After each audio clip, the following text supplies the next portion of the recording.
The following content is provided under a Creative Commons license.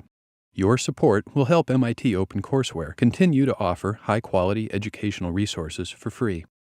To make a donation or view additional materials from hundreds of MIT courses, visit MIT OpenCourseware at ocw.mit.edu.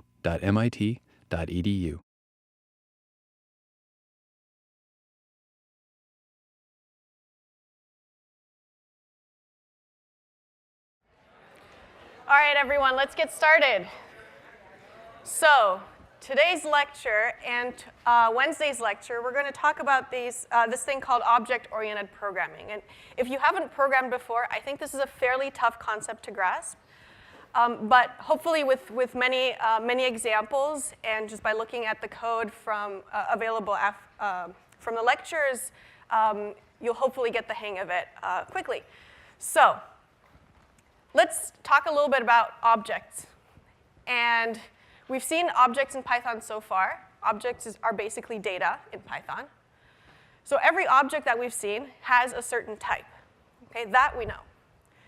Behind the scenes, though, every object has these two additional things. One is some data representation, so how Python represents the object in just behind the scenes. And what are different ways that you can interact with the object. Okay. So for example, every one of these is a different object. For example, this is the number 1,234. It's a specific object that is of type integer. The number 5 is a different object that's of type integer, and so on. We've seen floats, we've seen strings, we've seen lists. Lists and dictionaries are more complicated objects. Object types, sorry. But every object has a type, some sort of way that it's represented in Python, and some ways that we can interact with them. Okay, so the idea behind object-oriented programming is, first of all, everything in Python is an object. We've said that before. And in this lecture, I think we'll really get at what that means. So we've seen strings, integers, dictionaries, lists. Those are all objects. When we did functions, we saw that we could pass as a parameter another function. So functions were also objects in Python. So literally everything in Python is an object. So what are the kinds of things we can do with objects? Well, once you have a type, you can create a new object that is of some type. And you can create as many objects as you'd like of that particular type, right? An integer 5, an integer 7, those all work in a program. Once you've created these new objects, you can manipulate them. So for a list, for example, you can append an item to the end of the list. You can delete an item, remove it, concatenate two lists together. So that's ways that you can interact with objects. And the last thing you can do is you can destroy them. So with lists, we saw explicitly that you can delete elements from a list.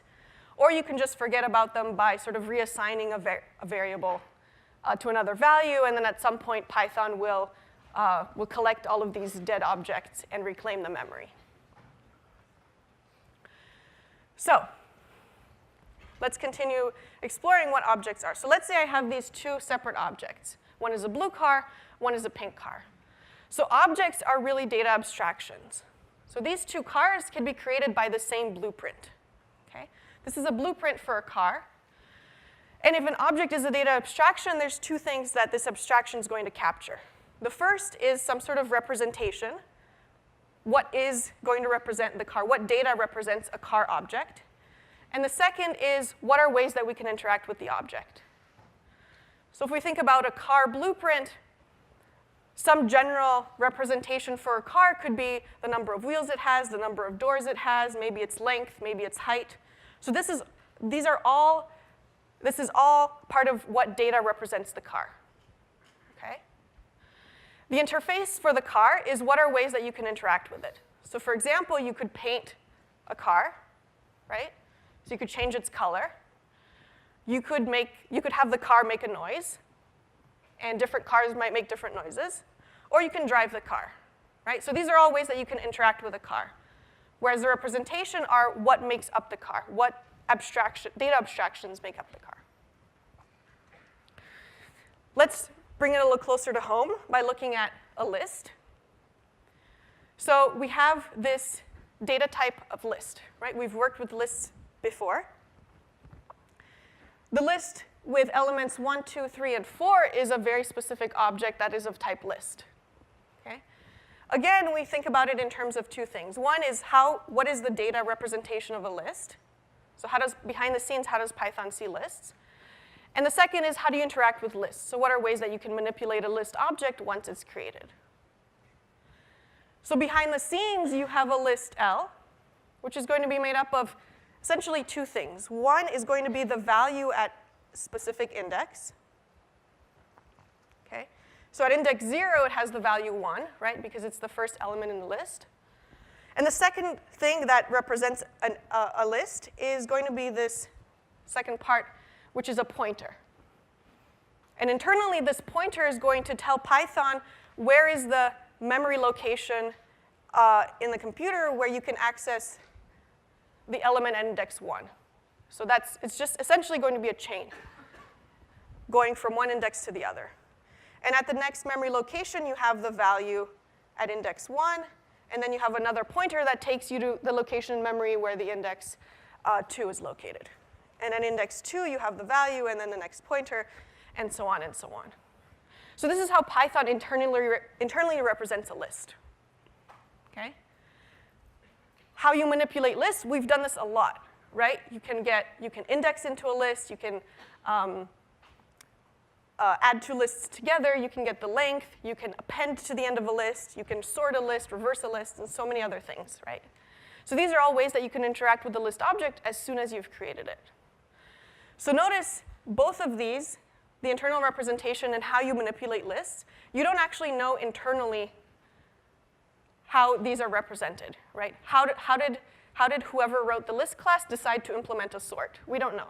Okay? You also weren't aware of how these lists were represented internally, and you didn't need to know that. That's the beauty of object-oriented programming and having these data abstractions. The representations are private of these objects, and they're only known by, well, you can find out how it's done, but they only should be known by whoever implemented them. Right? You, as someone who uses this class, doesn't really need to know how a list is represented internally in order to be able to use it and to write cool programs with them. Okay.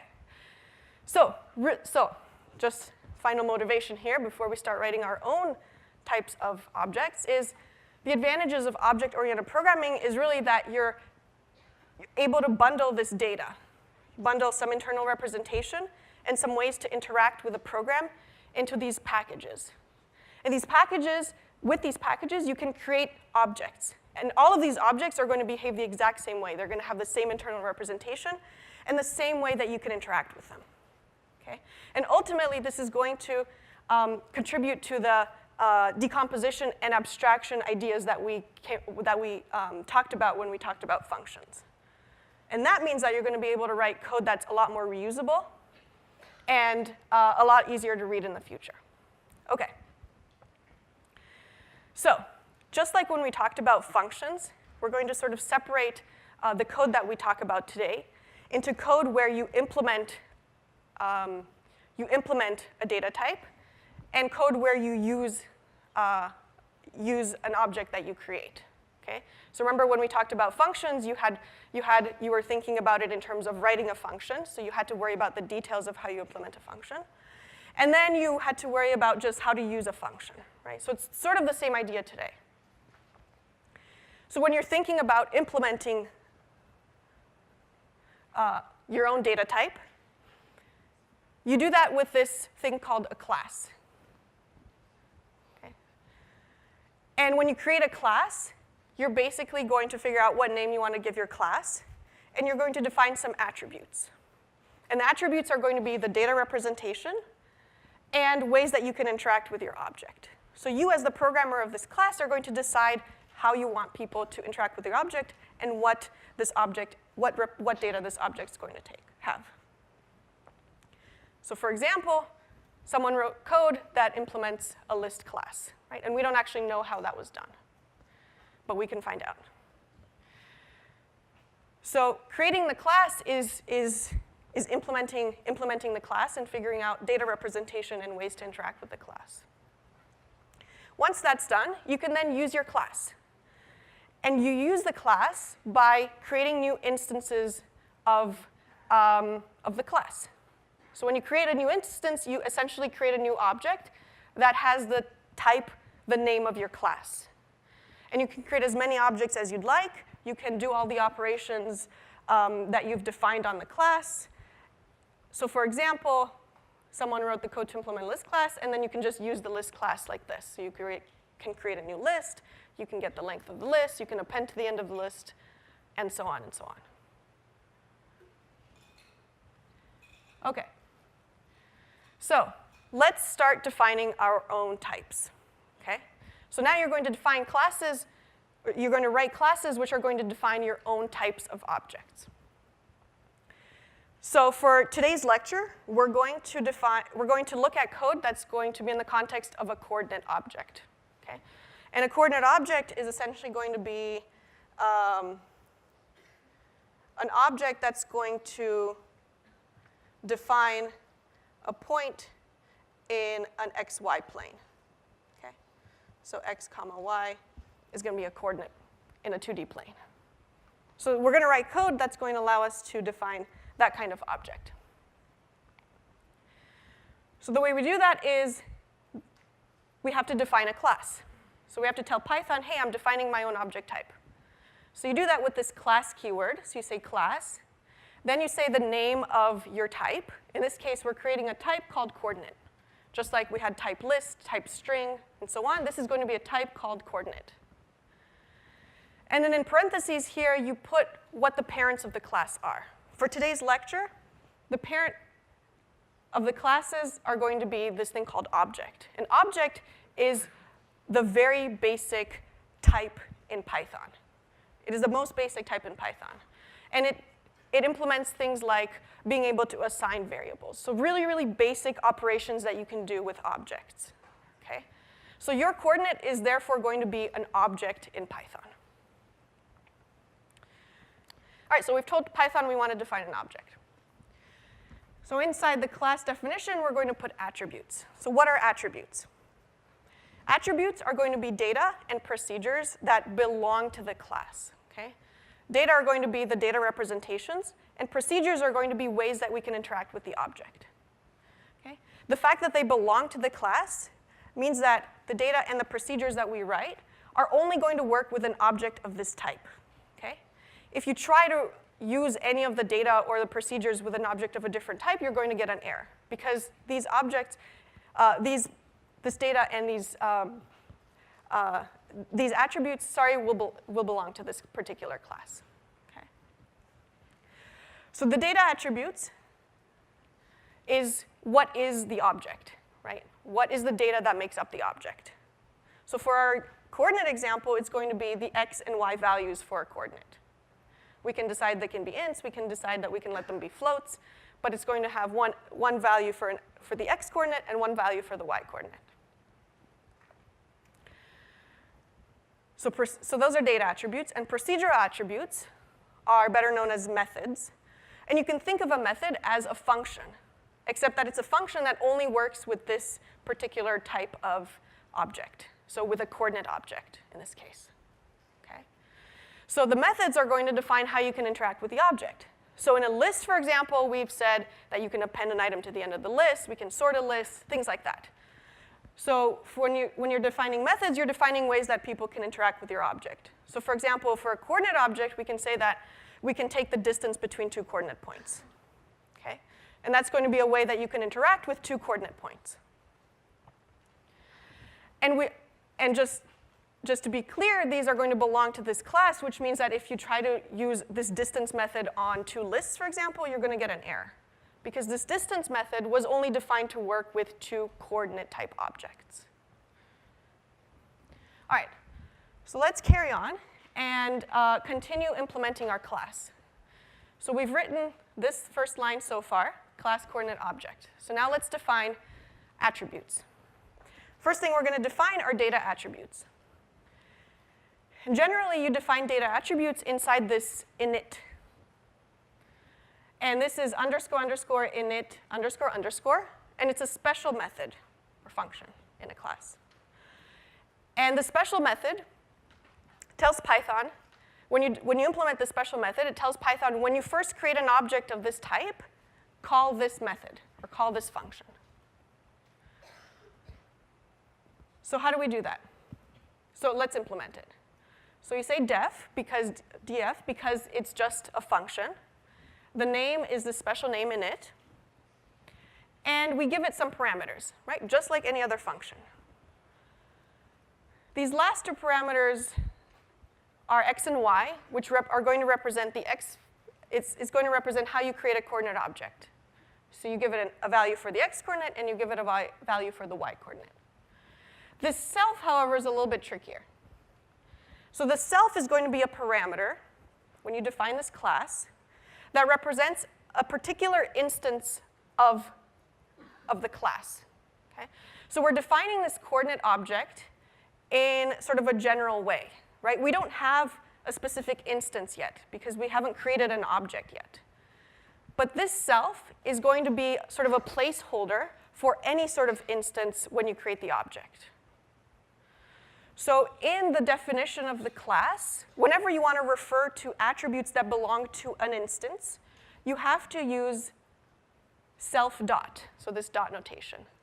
And the dot is going to say, look for a value x, look for a data attribute x that belongs to this class. Okay. So for methods that belong to the class, the first parameter is always going to be self. It could be named anything you want, but really by convention, it's always named self. So try to stick to that. And then any other parameters beyond it are going to be just parameters as you would put in a normal function. Okay? In this particular case, we're going to choose to initialize a coordinate object by two values, one for the x and one for the y. And inside this init method, we're going to have two assignments. The first one says the x data attribute of a coordinate object, I'm going to assign it to whatever was passed in. And the y data attribute for a particular object is going to be assigned whatever y was passed in.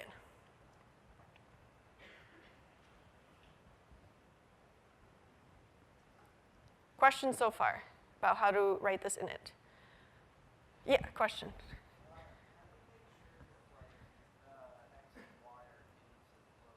How do you make sure that x and y are ints or floats? So this is something that you could write in the specification, so the docstring with the triple quotes. So whoever uses the class would then know that if they do something outside the specification, the code might not work as expected. Or you could put an assert statement inside the definition of the init, just to sort of force that to be true. Great question. Yeah, question. Does this self x and this x have to be the same name? The answer is no. And we're going to see in the class exercise that you can have it to be different. Okay, great. So this defines the way that we create an object. So now we have sort of a nice class. It's very simple, but we can start actually creating coordinate objects. Okay? So when you create coordinate objects, you're creating instances of the class. So this line here, c is equal to coordinate 3, 4, is going to call the init method. It's going to call the init method with x is equal to 3 and y is equal to 4. I'm just going to go over here. And I wrote this previously because notice when we're calling this method, when we're creating an object here, we're only giving it 2 parameters. But in the init method, we have actually 3 parameters, right? We have these 3 parameters here. But when we're creating an object, we only give it 2 parameters.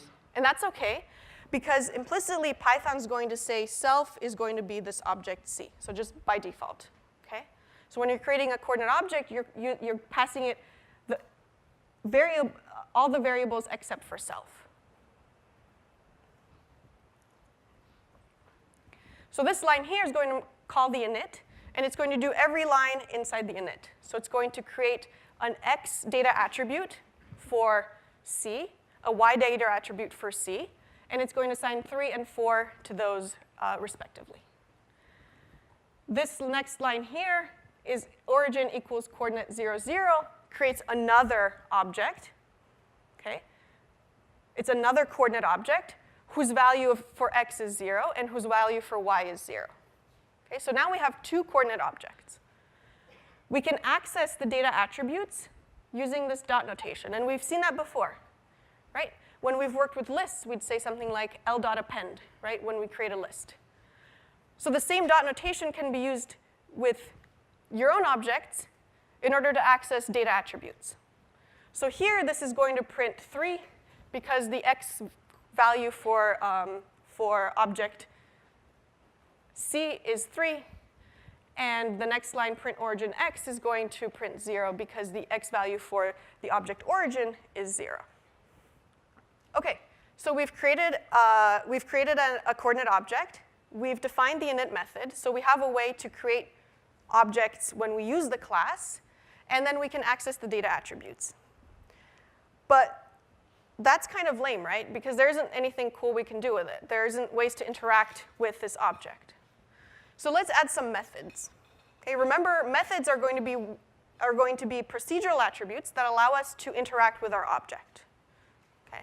Methods are like functions, except that there's a couple differences, which you'll see in a moment. And when you're calling methods, you're using the dot operator, like l.append, for example, for lists. So let's go back to defining our coordinate class, and let's define a method for it. So far, we've defined that part there, class coordinate and an init. So we have that. So in this slide, we're going to add this method here.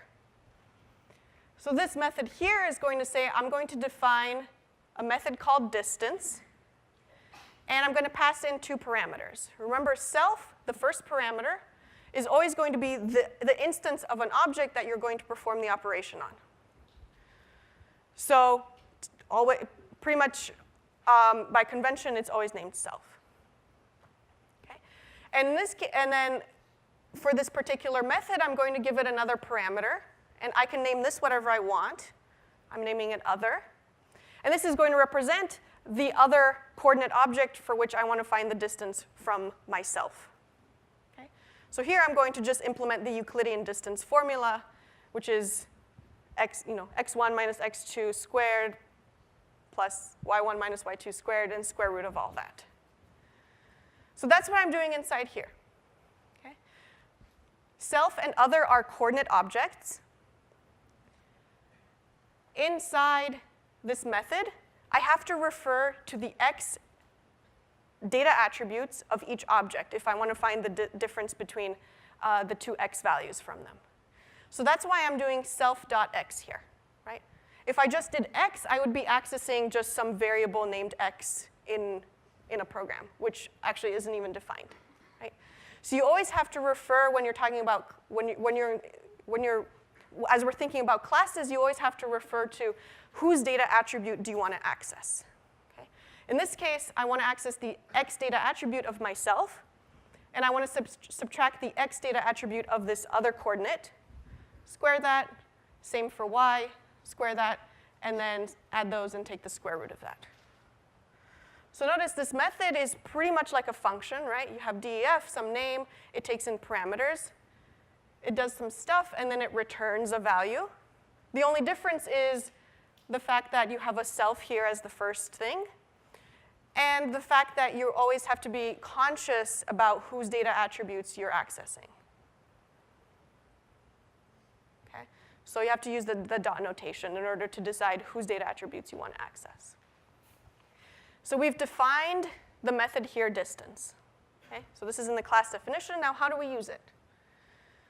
So let's assume that the definition of distance is up here. I didn't include the code. But really, all you need to know is what it takes. It takes a self and an other. So when you want to use this method to figure out a distance between 2 coordinate objects, this is how you do it. So the first line, I create 1 coordinate object. Second line, I create another coordinate object. Right? First one is named C. The second one is named 0. These are 2 separate objects. And I'm going to find the distance. And I want to first call it on one object. So I'm going to say c dot. So I'm using the dot notation to call the method distance on object c. So Python says this object c is of type coordinate. It's going to look up at the class coordinate that you defined. It's going to find this method called distance. And then it's going to say, what parameters does it take? So it takes another parameter, right, for the other. And then in the parentheses, I just have to give it this other parameter. An easier way to see what happens is by looking at what this line here is equivalent to. Okay? So the third line here, print c.distance 0, is equivalent to this one on the right. And this one on the right essentially says, what's the name of the class? Dot notation. What's the method you want to call? And then in parentheses, you give it all of the variables, including self. Okay? So in this case, you're explicitly telling Python that self is c and other is 0. Right? So this is a little bit easier to understand, like that. But it's a little cumbersome, because you always have to write coordinate dot, coordinate dot, coordinate dot for every data attribute you might want to access, for every procedural attribute you might want to access. So it's a really, so by convention, it's a lot easier to do the one on the left. And as I mentioned, Python implicitly says if you're doing the one on the left, you can call this method on a particular object, and it's going to look up the type of the object, and it's going to essentially convert this on the left to the one on the right. Okay? And this is what you've been using so far. So when you create a list, you say L is equal to 1, 2, and then you say L dot append 3 or whatever. So we've been using this notation on the left pretty much from the beginning of class. So we have a coordinate class. We can create a coordinate object. We can get the distance between two objects. As you're using the class, if you wanted to use this coordinate class and you were maybe debugging at some point, a lot of you probably use print as a debug statement, right? And maybe you want to print the value of a coordinate object. So if you create a coordinate object, c is equal to coordinate 3, 4, right? That's what we've done so far. If you print c, you get this funny message. Very uninformative, right? It basically says, well, c is an object of type coordinate at this memory location in the computer, which is not what you wanted at all, right? Maybe you wanted to know what the values for x and y were. That would be a lot more informative. Okay? So by default, when you create your own type, when you print the object of that type, Python tells you this sort of information, which is not what you want.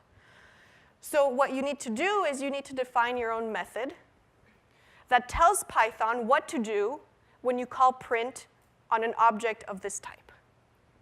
Okay? So this is going to be a special method, just like init is, because it starts and ends with double underscores. Okay? And the name of the method is __str__. And if you define this method in your class, that tells Python, hey, when you see a print statement that's on an object of type coordinate, call this method. Look what it does, and do everything that's inside it. Okay? And you can choose you can choose to make it do whatever you want inside your definition of str. Okay? In this case, let's say when we print a coordinate object, we're going to print its x and y values surrounded by angle brackets. That seems reasonable, right? So then, from now on, when you print coordinate objects, you're going to see things like this, which is a lot more informative. All right, so how do we define this? So far, we've defined all that, and the last part's going to be new. Okay? So we've defined the init and the distance, and let's define this str.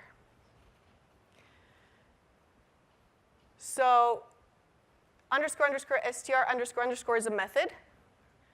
It's only going to take self because you're just calling print on the object itself. Okay? There's no other parameters to it.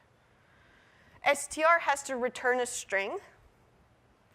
And in this particular case, we're going to return the string that's the angle brackets concatenated with the x value of the object, self.x, concatenated with a comma, concatenated with the y value of this particular instance of an object, self.y, and then concatenated with the angle brackets.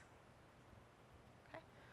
So now, anytime you have print on an object of type coordinate, you're going to call this special method str if it's implemented in your code. Any questions?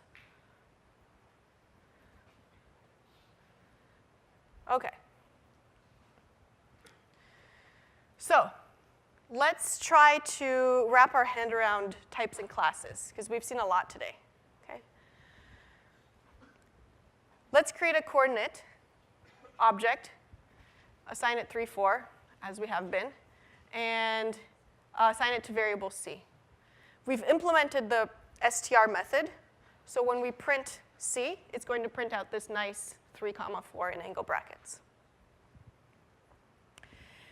If we print the type of c, this is actually going to give us class main coordinate, which tells us that c is going to be an object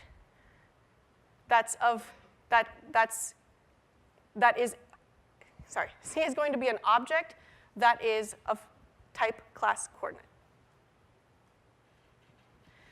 If we look at coordinate as a class, if we print what coordinate is a class, right? So this is what Python tells us. If we print coordinate, it's a class named coordinate.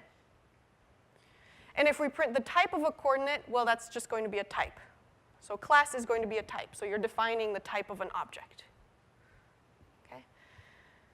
If you'd like to figure out the type, if you'd like to figure out whether a particular object is an instance of a particular class, you use this special function called isInstance. So if you print isInstance c, coordinate, this is going to print true because c is an object that is of type coordinate.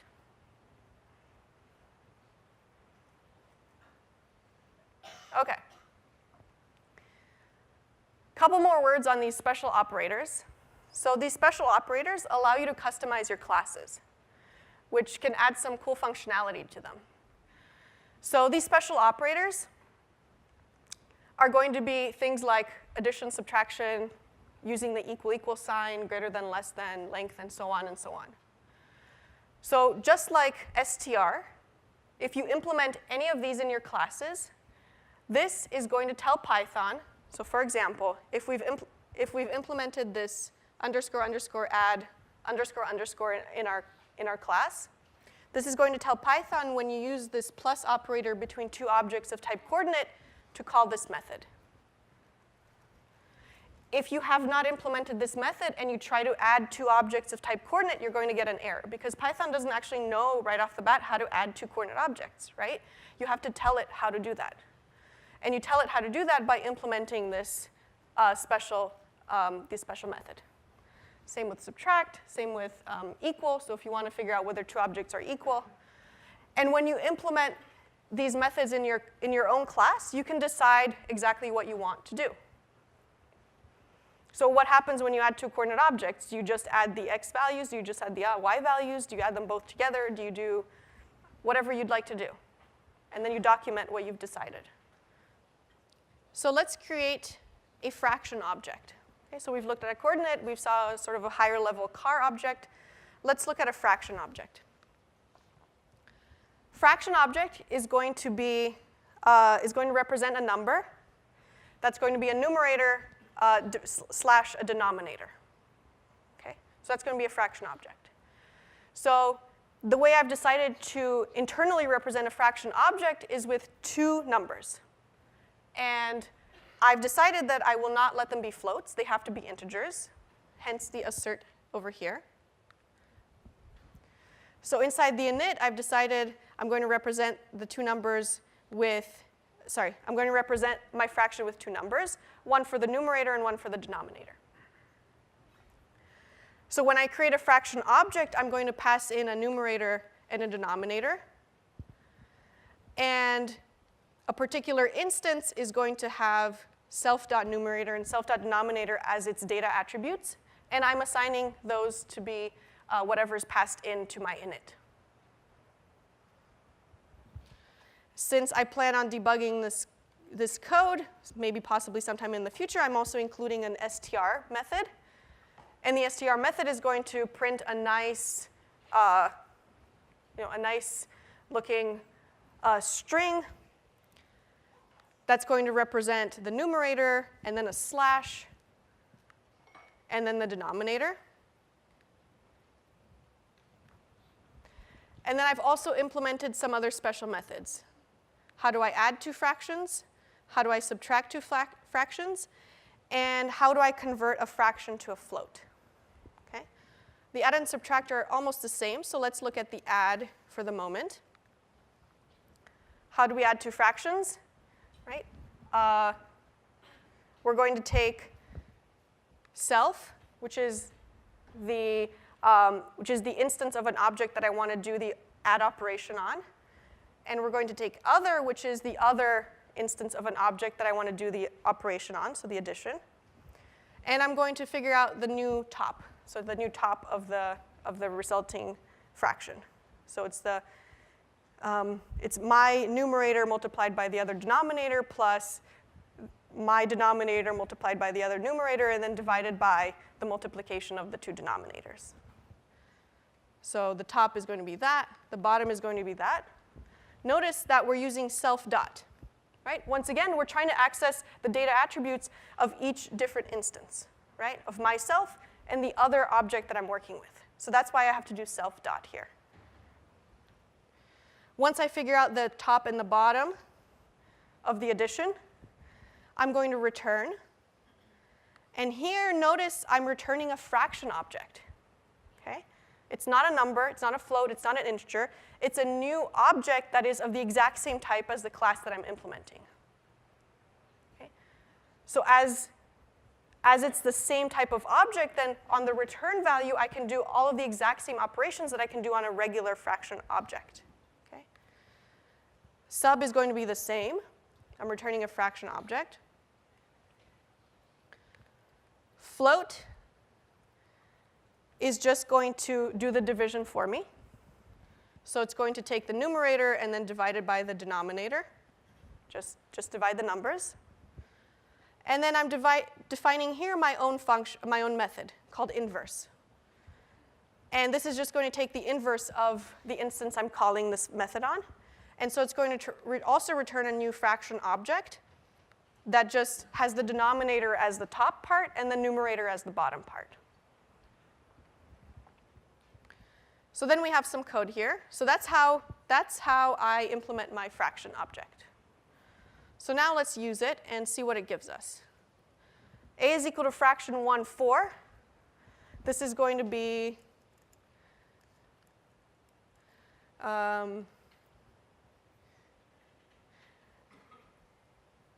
this is going to be 1 over 4 for A.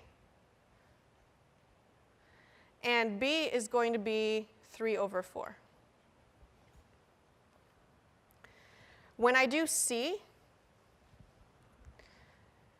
notice I'm using the plus operator between two fraction objects, right? A and B are fraction objects. So Python's going to say, OK, is there an underscore underscore add underscore underscore method implemented? It is. And it's just going to do whatever is inside here. So it's going to say self.numerator plus other.denominator. It's going to calculate the top and the bottom. It's going to return a new fraction object. So this is going to be 4 plus 4 divided by,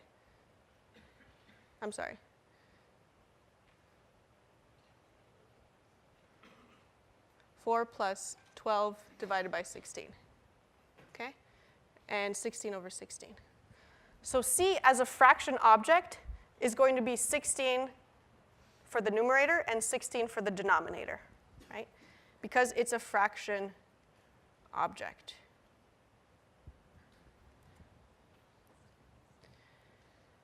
If I print C, it should print 16 over 16, so we can even run it. So it prints 16 over 16. if I print float C, so this special method float here is going to say, is there a method that converts a fraction to a float? And there is. It's this one implemented right here. So it's just going to divide the two numbers, top and bottom, which gives me 1. So it's this one here. And here, notice I'm doing the exact same method call, except I'm doing it the other way, where you type in the name of the class, name of the method, and then what you're calling it on. And this gives the exact same value here, 1.0. And then here I'm calling the method inverse on object B, which is going to invert 3 over 4 to be 4 over 3. And then I'm converting it to a float, and then I'm printing the value. So it gives me 1.33. Okay. So take a look at this. Take a look at this code in more detail, and see if you can trace through all of those different things, and see if you can also write your own new fraction objects. Okay, so last slide. The power of object-oriented programming is that you can bundle together objects that are of the exact same type. And all of these objects, you know, are going to have the same data representation and the same methods that you can do on them. And ultimately, you're going to be building these layers of abstraction. So you're going to be building on a basic object type in Python. You're going to have integer objects, float objects. On top of those, you can create lists, dictionaries, and on top of those, you can even create your own object types, as we saw in this lecture from today.